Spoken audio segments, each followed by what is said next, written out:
Good morning, everybody from South Africa. Welcome to Madikwe on a very warm morning. We are very happy this morning because it feels like our noses and ears are not going to fall off from frostbite. Morning, everybody. My name's Andrew, and I'm Paul, just behind the camera. Hope everybody's well. And we're starting off with one really beautiful sunrise. Look at that. Now, one thing I have noticed is the sunrise out here in the northwest or Madikwe Game Reserve. It's incredibly orange. It's probably one of the most orange I've ever seen the sunrises and sunsets, and I believe it's got to do with the way that the light refracts out here. So it's got nothing to do with reflection or anything like that. It's got to do with the way the light refracts. Now, just an update this morning. It seems a little bit quiet. So what we're going to do is we're going to just, go and check all the dams around. So basically dam to dam.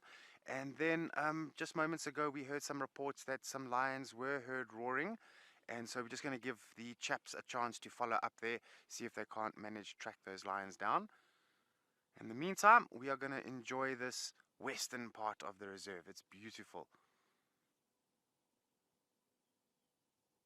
Now that young zebra, it's getting quite big now, but still trying to get some milk from mom. And is going to need to bend down quite far to reach it. It becomes quite difficult and awkward the bigger and bigger they get. Very nice. Now there's two big female giraffes here. There's one walking through the bush there. She could be pregnant, but she's just gone behind the bush.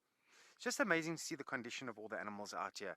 All the animals I've seen have been in impeccable condition.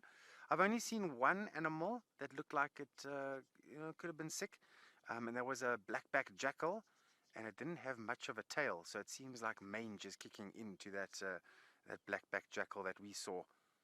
But the rest of the animals, wow, incredible condition.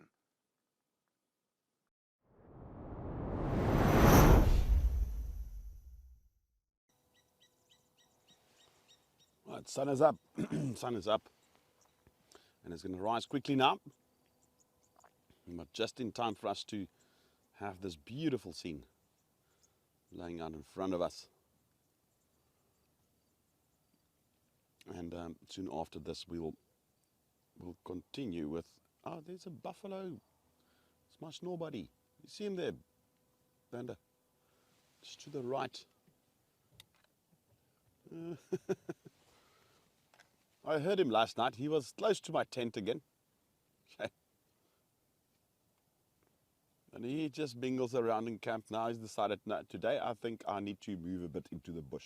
I'm a buffalo after all. There he goes. I heard him last night. It was just between my tent and Panda's tent for a while.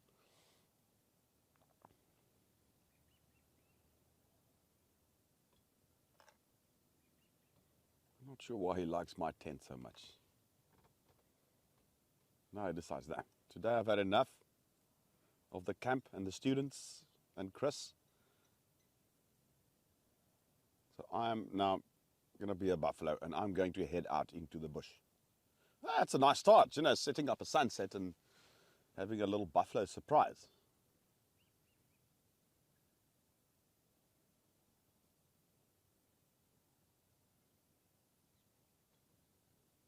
Definitely on a mission, this fellow.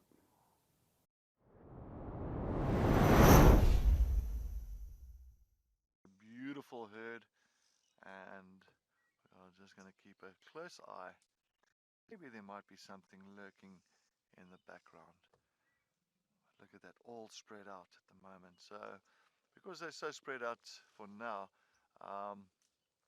it pretty much means that they don't feel threatened by any predators like the lions.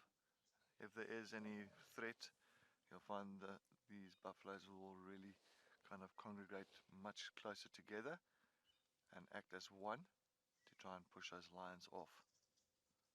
But for now, it's nice just to see this herd of buffalo lying down. You can see some of them still resting on the ground there. Some big boys, some nice males, some younger males, some females, some calves.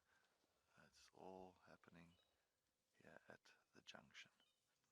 We will call this function at the junction.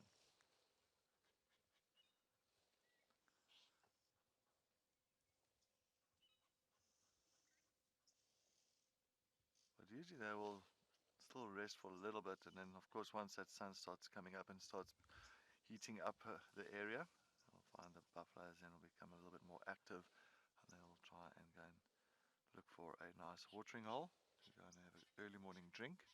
But for now, it seems like they are just very much relaxed. Oh, there's one horn. Oh, no, there's one, no, it looked like it had one horn.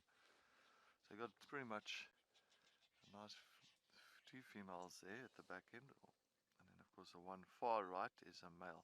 So you'll find between the male's got a very thick boss, a big boss on the head, like the horns is very thick, where the females have got a nice thin horn. So you'll see that's a female there, that's underneath there, and that's a male that we're looking at, but there's a female just in front of that male.